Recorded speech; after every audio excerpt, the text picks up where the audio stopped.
Olá, o tema do programa Extra Classe de hoje é Educação Profissional e Tecnológica no Brasil. O Extra Classe está começando agora.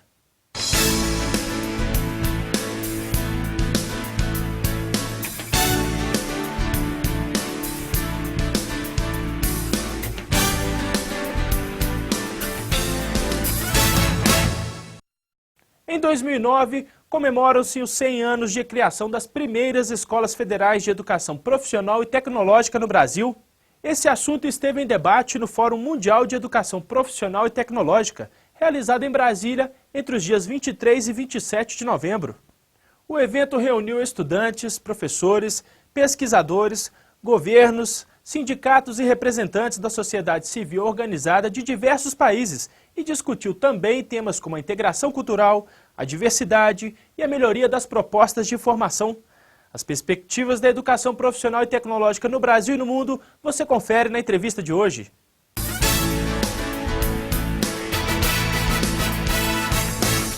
Para falar um pouco mais sobre esse assunto, nossa convidada é a professora Lucília Machado, doutora em Educação com pós-doutorado em Sociologia do Trabalho e coordenadora do mestrado profissional em Gestão Social, Educação e Desenvolvimento Local do Centro Universitário UNA.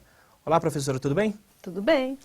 Professora, foi realizado em Brasília, agora nessa semana passada, o Fórum Mundial de Educação e o tema central foi Educação Profissional e Tecnológica. Você que participou desse fórum, queria que você falasse um pouco como que foi, quais foram os debates, qual foi a importância.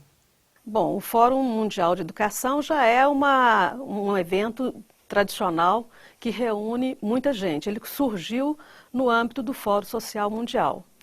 Esta edição foi a 9ª e conseguiu reunir em Brasília mais de 15 mil pessoas. Nós discutimos vários aspectos atuais, colocando ênfase, sobretudo, em algumas questões candentes que preocupam todos os países. A questão do desenvolvimento sustentável, porque as atividades de produção e de trabalho, elas impactam, né, sobre o desenvolvimento socioeconômico e ambiental. Discutimos também a questão da diversidade cultural, considerando o fato de que tem muitos países que exercem a xenofobia contra trabalhadores e com o processo da mundialização, o trânsito de trabalhadores se intensificou, que é um fenômeno antigo, né, mas intensificou. Então, o Fórum Mundial de Educação, voltado, no caso específico desta última edição, para a educação profissional e tecnológica, tratou de todos os aspectos que concernem a uma perspectiva mais democrática, né, da educação, e principalmente da educação para o trabalho. Seja do ponto de vista da questão ambiental, da sustentabilidade, seja do ponto de vista da justiça social, da democratização, de métodos de gestão mais participativos, da questão da diversidade cultural. Enfim, foi um evento muito importante, não só dentro da programação oficial, mas também do que aconteceu paralelamente, né?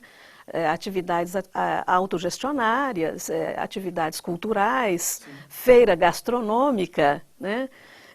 Contemplando a diversidade do nosso país, discussões sobre inovações tecnológicas. Foi um evento muito importante. Agora, Lucília, a impressão que você tem é de que o Brasil tem uma tradição de dar pouca importância à educação profissional e tecnológica. Isso de fato ocorre? Se ocorre, por quê? Bom, nós temos uma discussão sobre a educação profissional e tecnológica que parte do ponto de vista que as sociedades capitalistas, né, elas, baseadas na divisão social do trabalho, colocam as questões do trabalho de um lado e as questões do pensamento, da concepção, da ciência, da cultura do outro. Essa é uma questão já clássica, que não é só peculiar da formação histórica brasileira. Ela vem de muito tempo, né?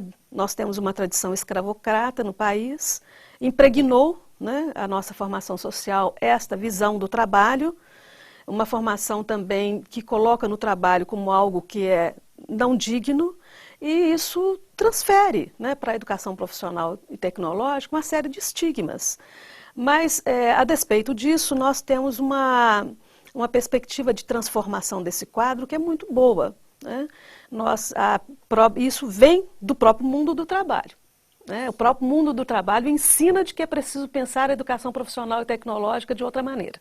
Agora, Lucília, como que historicamente essa educação, a profissional tecnológica, tem sido tratada no Brasil? Bom, ela teve um período histórico no seu nascedouro, né? Foi há 100 anos atrás, vamos dizer assim, tem um marco histórico, com a criação das primeiras escolas de aprendizes e artífices pelo Nilo Peçanha. E é importante dizer que Nilo Peçanha, ele era um mulato. Portanto, ele chegou a ser um presidente da República. Nilo Peçanha, sendo mulato, nascido em Campos, ele trouxe um outro olhar para a questão da educação e surgiram as primeiras escolas de artes e ofícios que redundou, que chegou, portanto, é o germe do que hoje nós chamamos de Rede Federal de Educação Profissional e Tecnológica, que está completando 100 anos.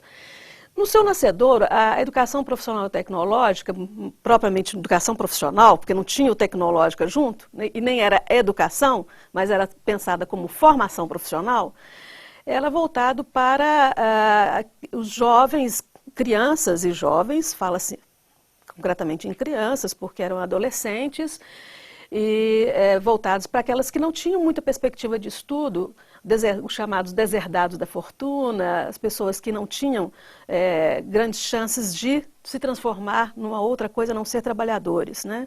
E muito de uma perspectiva muito moralista, né? De evitar a criminalidade, a delinquência. Depois disso, não. Depois, com o processo de industrialização do país, o processo de próprio desenvolvimento econômico, houve necessidade de formação de profissionais, de técnicos, né, para abastecer esse mercado de trabalho.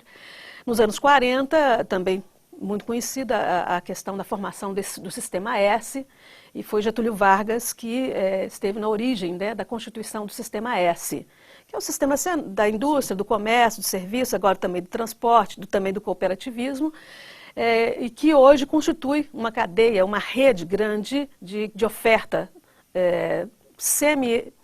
vamos dizer assim, não totalmente particular, né, privada, porque financiada com recursos públicos oriundos da folha de pagamento do salarial, né, dos trabalhadores, que os trabalhadores mantêm o Sistema S, embora a gestão seja privada. E depois também houve, a partir recentemente, uma evolução muito grande, né, da Rede Federal de Educação Profissional e Tecnológica, com uma perspectiva de grande crescimento, né, com as medidas recentes do Ministério. E alguns estados, as redes estaduais de oferta de educação profissional e tecnológica também estão encontrando caminhos muito interessantes de estruturação de uma oferta que tem perspectivas de um crescimento grande. Daqui a pouco a gente vai falar um pouco mais sobre esse panorama da educação profissional e tecnológica aqui no Brasil, mas antes nós vamos assistir, Lucília, uma reportagem feita pela equipe do Extra Classe. Na luta por uma vaga do mercado de trabalho, a qualificação faz a diferença. Bárbara, de 21 anos, sabe bem disso. Comecei com o curso de aprendizagem industrial, que é um curso gratuito, e assim que eu já estava no curso, já teve a oportunidade de estágio. Há 3 anos, ela se formou em técnico automobilístico. Na empresa onde trabalha, cerca de 10% dos funcionários têm formação técnica. Para mim, a grande vantagem de ter feito esse curso técnico foi o leque no mercado de trabalho, né? Concluindo esse curso, tive várias oportunidades, estagiei em algumas empresas até chegar na que estou atualmente. Olha, a educação profissional no país, ela passa por uma grande revolução. Talvez seja a maior revolução na educação brasileira em todos os tempos. Nós que tínhamos até 2002 140 escolas técnicas do Brasil e face à grande demanda, à grande necessidade de mão de obra, principalmente de técnicos no país, chegamos a falar no ano passado, um pouco antes da crise, que nós teríamos um apagão de mão de obras e principalmente de técnicos, tá, para sustentar o crescimento econômico que se mostra no cenário brasileiro, se fez necessário uma expansão dessa rede profissional. Então nós que tínhamos em 2002 140 unidades, 140 escolas técnicas, entre a escola técnica, os antigos Cefetes, as escolas agrotécnicas, as escolas técnicas vinculadas às universidades, nós vamos passar por uma expansão de 140, vamos chegar a 2011 já num projeto da expansão a 354 unidades.